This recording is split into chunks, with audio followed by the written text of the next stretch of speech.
Assalamualaikum warahmatullahi wabarakatuh.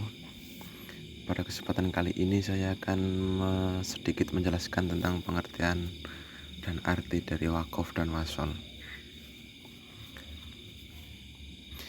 Ditinjau dari segi bahasa, wakaf mempunyai arti berhenti atau menahan.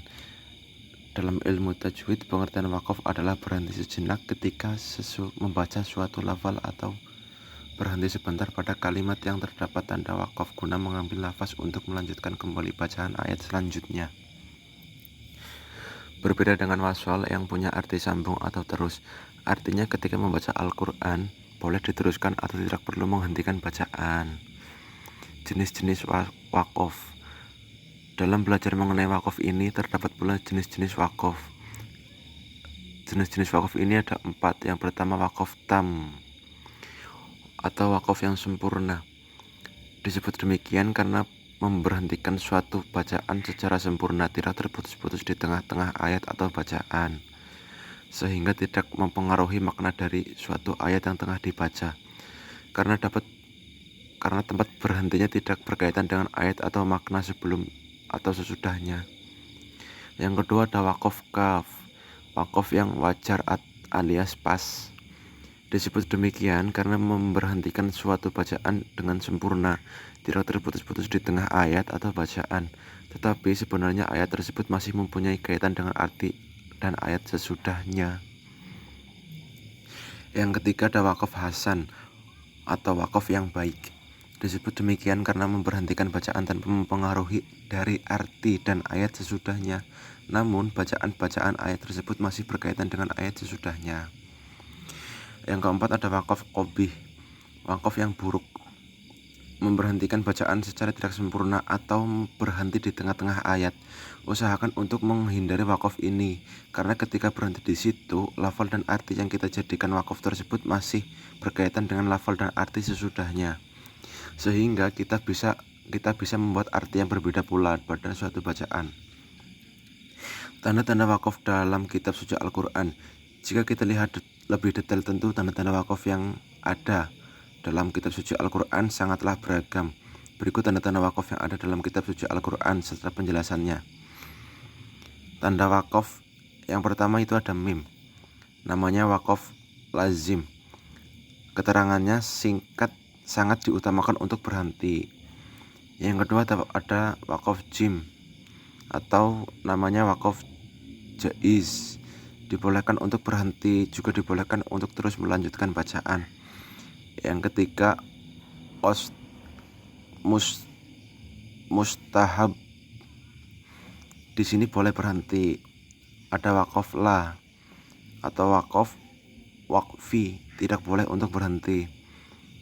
Ada wakaf mutlak, tandanya itu huruf to, diharuskan berhenti. Ada wakaf saktah, berhenti sebentar tanpa mengambil nafas dan melanjutkan bacaan. Kemudian ada wakful, boleh berhenti tapi lebih baik meneruskan bacaan karena telah berhenti pada wakaf sebelumnya. Ada wakaf mujawaz, boleh untuk berhenti tapi lebih baik untuk diteruskan. Ada wakaf aula, lebih baik untuk meneruskan bacaan atau wasol daripada berhenti. Ada wakaf akhir surah, tandanya ain atau hamzah, tanda berhenti yang terletak pada akhir ayat atau ruku atau akhir surat. Wasol artinya menyambung. Secara ilmu tajwid, wasol bermakna meneruskan tanpa mewakafkan atau menghentikan bacaan. Tanda-tanda wakaf wasol diantaranya, yang pertama adalah dimaksudkan jangan berhenti. Tanda ini muncul kadangkala pada penghujung maupun pertengahan ayat. Jika ia muncul di pertengahan ayat, maka tidak dibenarkan untuk berhenti, dan jika berada di penghujung ayat, pembaca tersebut tidak boleh berhenti atau tidak. Contohnya pada surat An-Naml. Yang kedua ada tanda lam ya. Tanda zat lam ya merupakan singkatan dari al-wasl, al-wa, yang bermakna wasol atau meneruskan bacaan adalah lebih baik.